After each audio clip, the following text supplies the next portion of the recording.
ఏంటి లియోగాడు ఇంట్లో కాకుండా బయటికి షికారుకెళ్ళాడని అనుకుంటున్నారా? షికారు కాదు. మనం పొద్దున్న చేసిన మహా గొప్ప పనికి నన్ను వెంటనే మా అమ్మ, నాన్న పరిగెట్టుకుంటూ వెటర్నరీ హాస్పిటల్ తీసుకొచ్చారు. మనం ఏం చేసామో చెప్తే మీరు కూడా నవ్వుతారనుకోండి. తెలీకుండా మా అమ్మ ఆళ్ళ ఆయుర్వేదిక్ మెడిసిన్‌ని మింగేసాం అనమాట. దెబ్బకి వెంటనే తీసుకొచ్చేసారు ఇక్కడికి. ఇక్కడొక డాక్టర్ నాతో ఆడుకుంటానని ఆడుకుంది కూడా. ఇంకంతే అలసిపోయి మా అమ్మతో పడుకోవడానికొచ్చేసాను. కానీ అక్కడ ఎంతోమంది అరిసారో! కానీ ఎవ్వరిని కలవనివ్వలేదు. ఐసోలేషన్ అంట. నాకు చలేస్తుందని మా అమ్మ స్కార్ఫ్‌తో కూడా కప్పింది. ఇంటికొచ్చేసానమ్మా! హమ్మయ్య! ఇంతకీ అక్కడేం చేశారో చెప్పలేదు కదా! మనచేత కావాలని ఆమ్లెట్‌లేయించారు భయ్యా! పోన్లే ఏదో ఒకటి.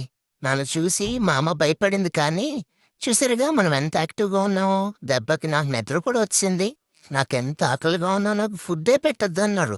ఏంటి పెరుగన్నం తింటున్నాడని అనుకుంటున్నారా? డాక్టర్ ప్రిస్క్రైబ్ చేశారంట. సరే తినాలి మరి. అసలే పెరుగన్నం. Bye bye. తిని పడుకోవాలి మళ్ళీ.